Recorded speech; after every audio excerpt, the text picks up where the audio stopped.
kuthiwa izono zawuyise ziyokwehlela kubantwana, kukhulunywa ngezono zemthetho eyishumi, ngoba bakini abangasekho ababamkhulu bakho babulala esikhathini sokuphila kwabo, babonakala bephinga, baba nabanye onkulunkulu, abanye bawufica ezindlini zabo kunezinkambe ezishunqa intuthu, ngoba ilapho obekade kukhona khona amathemba abo, bebazi ukuba bekhulume kulezi zinkamba zonke izinto zizokwenzeka. Bebenonkulunkulu abazakhele bona, bakhuleka kubona, bakhohlwe oyedwa owabalethe zona semhlabeni. Ingako lezo zono zithe zehlela phakathi kwami kanjalo naphakathi kwakho. Ingako kulo mhlaba wemntaka nkulunkulu ngengoba izona zabakini zithwele uwe.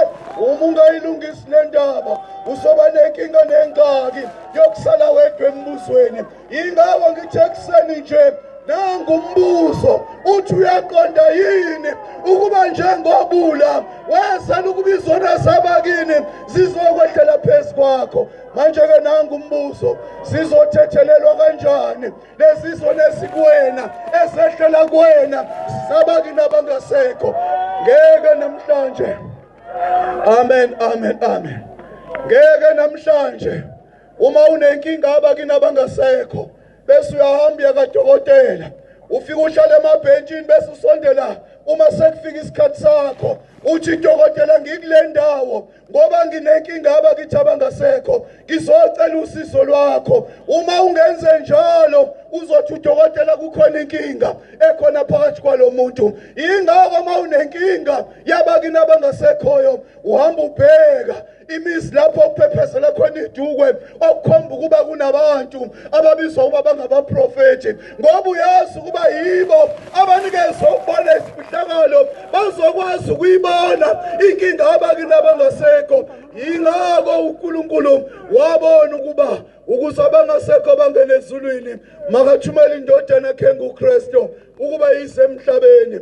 Mayifike emhlabeni yasakha isikole sasezulwini ukuba yilo naloyo makeze azofunda kusona ukuba ngenze njani ukuze izona zabakuba bangasekho sikwazi ukuthethelelwa, maqede bese bona bekwazi ukungena embusweni kaNkulunkulu. Siyezwana abantwana bakababa, uma ke singeyilungise le ndaba kukhona inkinga nengxaki ezokwenzeka kuwena. Ithenye incwadi angeke sibandulele abantu bakithi abangasekho ukungena embusweni kaNkulunkulu. Ngamanye amazwi angeke abantu ufika bakini beshawula yini besathandaza becela ukungena ezulwini bese uthi wena uzofika ungena. Uzothi mawufika bese ubuza kulayini wezizwe zabakini abangasekho ukuthi ubani ogcinile, uzokhonjiswa ngemuva, angeke baze bakhulume. Uzothi uyabaqalaza nje uzobona ngesithupha sikukhomba ngemuva ukuba ukwazi ukungena ngaphambili, kepha umele mawuye ngemuva ngoba kufanele uyolinda khona, ngoba uthe usahamba emhlabeni awuvumanga ukuba izono zabakini sikwazi ukuthethelelwa ngenxa yakho. Siyezwana bantwana bakababa, ngamanye amazwi izono ke sikhuluma ngazo yilezo bafowethu asiyakuthethelelwa ndawo, siyakuthethelelwa kule nkonzo ngoba iyo le nkonzo eqonda ngovuko lwabafileyo. Ingakho uJesu Kristu ngelinye ilanga uthi kubafundi bakhe ngeke izwe lingibone, uthi kodwa nina niyakungibona ngoba ngiyakuvukela phakathi kwenu. Ngempela kuvukeni wavukela phakathi kwabo, bathi bevala iminyango namafasitela kwezwakala esesho ethi ukuthula makubekini, wabaphephetha wabanikeza amandla phezu kwamandla. Wayesethi njengoba ubaba ethume mina sengithuma nina, hambani emakhumbini abanomhlaba niyokhuluma ngovuko lwabafileyo, ngoba babembonile engena ethuneni maqede wavuswa kwabafileyo. Amen, amen, amen, amen. Ingoba basebeqonda ukuba ukuvuswa kwabafileyo kuyinto enjani. uzuthi uThomas Nkosi ukuze ngikholwe letha ngifake imino yami emanxebeni akho ukuze ngibe nesiqiniseko ngempela wayifaka maqede wakholwa yingaka abapostoli yibo abanikezwe ilungelo lokuvusa abafileyo ngamanye amazwi mfowethu wedadewethu sibusisiwe izindlebe zakho ekuseni nje ukuba uzozwa nanka amazwi ukuba ke uhlele embusweni ongakaphenduleki Maungabi ke nenkinga nengxaki yokuba ufice isikhathi sokuhamba emhlabeni lezi izono zabakini zisanamathele phakathi kwakho ngoba ngiqinisile angeke wena ubandlulele abakini abangasekho ukuba wena ungene kuqala embusweni kaNkuluNkulu bebe besele ngaphandle vele isiko lokwenyama liyasifundisa abantwana bakababa ukuba uma ubaba njenganenhloko ekhaya ethekwa nezinto angazigcinanga uyafika ngalathi hayi ikhona indodana emhlabeni zonke lezo zono sizowela kumntwana wami yingakho ubona abantwana benenkinga njengoba ishili ngonyama yathi abanye abanenkinga zabangasekho hayi ngoba ingxaki kunemphefumulo kunezono ezehlele phezu kwabo yingakho uyakuzwa ubaba uyabheka emsini nomuntu kumeyitende mawuthi uyalela uba kwenziwane kuthi hayi kwenziwa umsebenzi okwakumele mawenziwe ubaba ngoba kwazi kwenzeka lutho phakathi kwaleli ikhaya ungenzekile lo msebenzi okwakufanele ubaba wenze yingakho ngithi bantwana bakababa nangu umbuzo ohleli phakathi kwawo okumele namhlanje mawuphendule iqiniso ke lithi bafowethu namhlanje esikhathini esiphila kusona abantu basayiphula imithetho eyishumi yingakho sibona kuhamba amaphoyisa ngoba namhlanje abantu basona yingakho esikhathini sesizukulwane sami nawe kukhona amajele ngoba abantu abasabaseba basayiphula imithetho kaNkuluNkulu kusho ukuthi nalesi sizukulwane esiphila kusona sisazodlula emhlabeni maqeda imphefumulo yabo iyohlala phezu kwamathuna ngoba namanje basona abantu abakagudluki ekoneni imithetho kaNkuluNkulu yingakho subona umhlaba esiphila kuona usekhona amajele bayaboshwa abantu bangena emzini yabantu ngomthetho bathatha impahla zabo lokho kubekiwe emthethweni eyishumi ukuba masingeki masingafakazi ngoNkulunkulu ngamanga masingazibumbele uNkulunkulu bethu ngamanye amazwi ke bantwana bakababa leli ivangeli lisoze laphela ngoba lisachaza ukuthi umele msalane nodade uhambe uyokhanyisa njenganenkanyezi yokusa uyamemeza phezu kwamathuna maqede bavuswe abafileyo bavukele kuleli sulu ukuze bathole ukuphumula ngenxa yemizimba yamadodana kanjalo namadodakazi abo ngamanye amazwi lo mzimba wakho umiselwe ukusindisa abakini abangasekhoyo uma ungavumi nawo kulungile mntaka kaNkuluNkulu kodwa siyezi isikhathi nawe lo mzimba uzodilika uzobona ukuba kunzima kanjani uba ungena umbuso kaNkuluNkulu uzobona ukuba wawenza iphutha ungavumi ukunikela ngomzimba wakho ngoba wawuphakamisa base basho abanye bathi babengayisebenzeli ingane babengazi babefana nami nawe njengoba namhlanje siyatshelwa iqiniso kodwa izindlebe zethu zilikhulu ukuba silalele yingakho kuya kuba njalo naphakathi kwethu uma silaliswa leli ivangeli amen amen amen amen.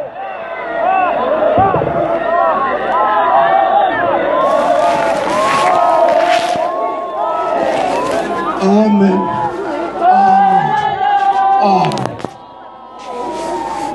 Amen. Amen. Amen. Amen. Amen. Amen. Bazwile baba bamkhulu. Bazwile umswele uhleli eqaleni. Ngamanye amazwi ngiyabonga abantwana bakababa. Njengoba ngishilo bafowethu ngathi lenkonzo incane kuningi okufanele makwenzeke kodwa bekuyinhlanhla yami nenhlanhla yakho ukuba uzolalela babusisiwe kwabantu abanendlebe yokuzwa ngoba ngenze kuba sinazi indlebe zokuzwa kodwa sizwa noma ngabe liyehla leli lizwi kuselikhulu ezindlebeni zethu kuba masiqonde bantwana bakababa umuntu efika emhlabeni ufika eyisitshe singenalutho ufana nekhasethi elisuke lingenalutho okumele makufakwe phakathi kwakhe. Yinye into ebalekile emzimbeni womuntu indlebe yokuzwa, ngoba nabasemandulo inkinga yenza ukuba bangamboni uKristu ephakathi kwabo, ingoba izindlebe zabo kwakulikhona ukuba zizwe. Babethi bona bayezwa kanti abezwa, njengoba namhlanje kusenjalo. Kunini levangeli labapostoli liza kuwena, kunini uhambela inkonzo yabapostoli ubezwa belehlisa ivangeli, kepha ngoba unenkinga nengxaki yokuba indlebe yakho ayizwa, ingakho namhlanje awukangeni kule nkonzo ngoba unenkinga nengxaki yokuba indlebe yakho ayizwa. Bantwana bakababa, enyameni nje emzimbeni umuntu ohluleka ukulalela nohluleka ukuzwa akanalo ikusasa. Ingakho umuntu uthatha siwe esikoleni injongo kuba makawufundiswa afundiselwe ikusasa lakhe. Onendlebe yokuzwa uyobona ngemphumela, uyombona ngempilo azoyiphila ukuba lo muntu ukwazile ukulalela esaphila emhlabeni. Kodwa futhi uyombona owayile esikoleni wahlala wenza isikole saba ihlathi lokucasha, wavala izindlebe zakhe, kuzothi mase kufanele aqala impilo umbone ukuba uthwele nzima. Hayi inkinga nengxaki ingoba kazwanga akalalelanga esaphila. Ngamanye amazwi ke bantwana bakababa, akusikona ukudlala ukuba uNkulunkulu ubekile abapostoli. Yebo ngingadideka njengoba isho iNgonyama ukuba abanye bathi abapostoli sebafa, babezofa bashonephi ngoba ukhiye wasezulwini wasala emhlabeni akahambanga na uKristu, kepha wathi mesehamba wabanikeza abasemhlabeni ukuba bayoqhubeka bafinyele lapho abangasange bafinyelele khona. Uma kwaphela abapostoli siphele kanjani isibongo sakini? Ngoba mina ngiyena uZondi, ukhona uZondi wokuqala owamisa imithetho yakithi wase edlule emhlabeni, kwangena isizukulwane esiza ngemuva saqhubeka lapho esasikade sifundiswe khona. Yingakho namhlanje ngizibiza ngoba nginguZondi, ngigcina imithetho namasiko khona awafundiswanga yimina. Angiwathabathanga ngisho kuba bongizalayo, kepha ngawathatha kuso isizukulwane esingaphambili. Pho sisho kanjani ukuba abapostoli bafa? Angithi siyababona ophapha basalunguze emafasteleni amancane baphakamisa izandla ubona umhlaba uguqa ngamadolo. Angithi lo phapha khona namhlanje yilo owayekhona ekuqaleni ngesikhathi inkosi yamakhosi ihamba emhlabeni. Yindaba bengaphelanga bona kwase kuzophela abapostoli. Hayi mntaka kaNkulunkulu,